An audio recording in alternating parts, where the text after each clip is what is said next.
ఎవరు మా చేస్తారు మీకు? బస్సుకి ఎవరైతే పని చేస్తారో వాళ్ళకే ఇస్తాం. ఇప్పుడు వేసిన వాళ్ళకి కూడా వాళ్ళు గెలిచారు, వాళ్ళకే ఇచ్చినాం.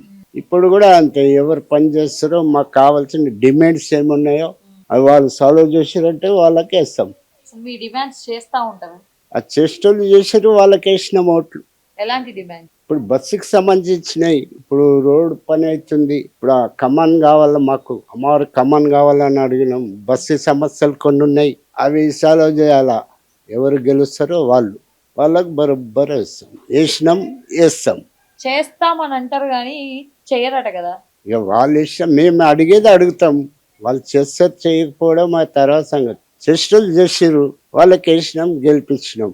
చేయని వాళ్ళు పక్క జరిగారు. అట్లా మరి ఓటే ఇచ్చుకొని వెళ్ళాక చెయ్యకపోతే పరిస్థితి? ఇక వాళ్ళు వేయకపోతే మా జాలం మేముంటే వాళ్ళ జాలం వాళ్ళు ఉంటారు. మళ్ళా మేము వాళ్ళ నా దగ్గరికి రారు, అడగరు. మళ్ళీ మోసం మోసం చేసినట్టు కాదా? అదే మేడం, వాళ్ళు మోసం చేసిరంటే వాళ్ళు మోసం చేసినా మేము వాళ్ళకి లొంగిపోం కదా. మా క్యాండిడేట్ ఎవరు కావాలో వాళ్ళనే ఎన్నుకుంటాం.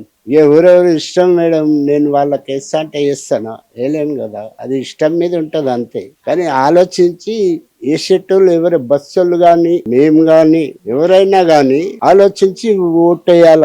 మేము కోరుకునేది అది. పెన్షన్ పెన్షన్ వస్తుందా మీకు? తీసుకుంటా ఉన్నారా పెన్షన్? నేను గవర్నమెంట్ ఎంప్లాయీస్, ఒకరి మీద ఆధారపడాల్సిన పని లేదంటారు. అవసరం లేదు. 40 ఏళ్ళు కష్టపడ్డాం డిపార్ట్మెంట్లో, 40 ఏళ్ళు పని చేసిన, ఇప్పుడు పెన్షన్ తీసుకుంటున్నాం. అది మా డిమాండ్. అయితే మేము కోరుకునేది ఏమంటే, ఎవరు ఓట్లు వేసినా, మా బస్సులు వేసినా, ఎవరు వేసినా కూడా ఆలోచించాలా. ఇప్పుడు మా కొంతమంది చేసిర్రు, కమిటీకి చేసిర్రు, గుడికి చేసిర్రు, బస్సుకి చేసిర్రు, కొన్ని పనులు చేసిర్రు, వాళ్ళకి వేసిర్రు, వాళ్ళు గెలిచిర్రు. అట్లనే వేసేటోళ్ళు బస్సోళ్ళు ఆలోచించి వేయాల. బస్సుకి ఎవరేం చేసిర్రు అని ఆలోచించి ఓటేయాలని మా అభిప్రాయం. వీళ్ళకేయాలా వాళ్ళకేయాలా అని కాదు మా డిమాండ్. ఎవరైతే పని చేస్తారో ఆలోచించాలా. బస్సుకి ఎవరేం చేసిర్రు అది ఆలోచించి ఓటేయాలి ఎవరికైనా కానీ. అప్పుడు వచ్చిన వాళ్ళు, గెలిచిన వాళ్ళకి మంచిగా ఉంటది, ఓటేసిన వాళ్ళకి కూడా ఒక అభిప్రాయం అనేది ఉంటది. అది మేడం. Okay, thank you.